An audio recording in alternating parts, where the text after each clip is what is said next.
बिस्मिल्लाहिर्रहमानिर्रहीम। मेरे प्यारे भाइयों और बहनों, अस्सलामु अलैकुम वरहमतुल्लाहि वबरकातुहू। आप सबका मेरे चैनल नूरुल ईमान में खुश आमदीद। उम्मीद करती हूँ आप सब खैर अफियत से होंगे।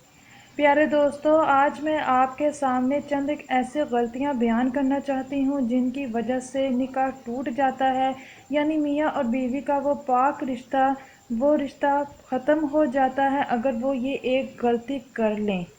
जैसा कि आप सबको पता है, मियाँ और बीवी का रिश्ता बहुत ही ज़्यादा पाक है और अल्लाह ताला की पसंदीदा निशानियों में से एक निशानी निकाह का रिश्ता है, क्योंकि मियाँ और बीवी को एक दूसरे का लिबास कहा गया है। जैसा कि आप सबको पता है कि मर्द पे सबसे पहला हक उसकी माँ का होता है, लेकिन बीवी पे सबसे पहला हक उसके शौहर का होता है। प्यारे दोस्तों, अगर ये एक छोटी सी गलती इनमें हो जाए तो इनका ये रिश्ता टूट जाता है, इनका निकाह ख़त्म हो जाता है।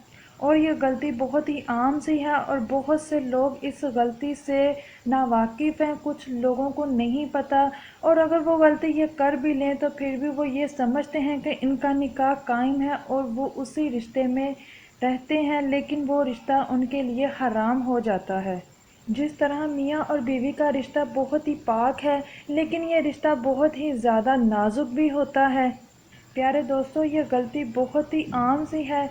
जैसा कि अगर मर्द किसी काम की वजह से या किसी मजबूरी की वजह से या दौलत की वजह से अपना मज़हब बदल लेता है, और अगर वो बीवी से उसने इजाज़त भी ले ली कि मैं अपना मज़हब बदलना चाहता हूँ, और उसने अगर अपना मज़हब बदल लिया तो वो उसका निकाह ख़त्म हो जाता है, क्योंकि वो फिर मुसलमान नहीं रहता और उसका वो रिश्ता ख़त्म हो जाता है। या बीवी ने ऐसा अमल किया तो फिर भी उन दोनों का रिश्ता ख़त्म हो जाता है, और अगर ये अमल करने के बावजूद वो दोनों साथ हैं तो उन दोनों का साथ रहना नाजायज़ है, वो जायज़ रिश्ता नहीं रहता। कुछ लोग ये गलती करने के बावजूद भी एक दूसरे के साथ ही रहते हैं, मगर उनका साथ रहना जायज़ नहीं है।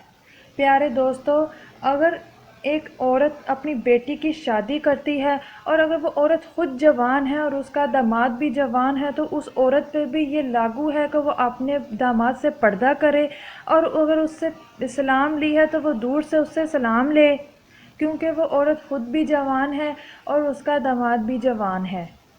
लेकिन आजकल इन गलतियों की तरफ कम तवज्जो दी जाती है। जैसा कि अगर बेटा 7 साल का हो गया है तो वो अपनी माँ के साथ ना सोए, अगर बेटी 9 साल की हो गई है तो वो अपने बाप के साथ ना सोए, बेटा अपने बाप के साथ सोए और बेटी अपनी माँ के साथ सोए। और अगर बाप को अपनी बेटी पे बहुत ज़्यादा मोहब्बत आ रही है तो वो सिर्फ़ इसके सर पे बोसा ले सकता है, इसको अपने साथ नहीं लगा सकता, क्योंकि कुरान मजीद में हर रिश्ते का एक लिहाज बताया गया है और इस्लाम में भी हर रिश्ते की एक हदूद बता दी गई है। प्यारे दोस्तों, अगर आपको आज की मेरी ये बातें अच्छी लगी हों तो इसे अपने बहन और भाइयों के साथ लाजमी शेयर करें। जज़ाकल्लाह।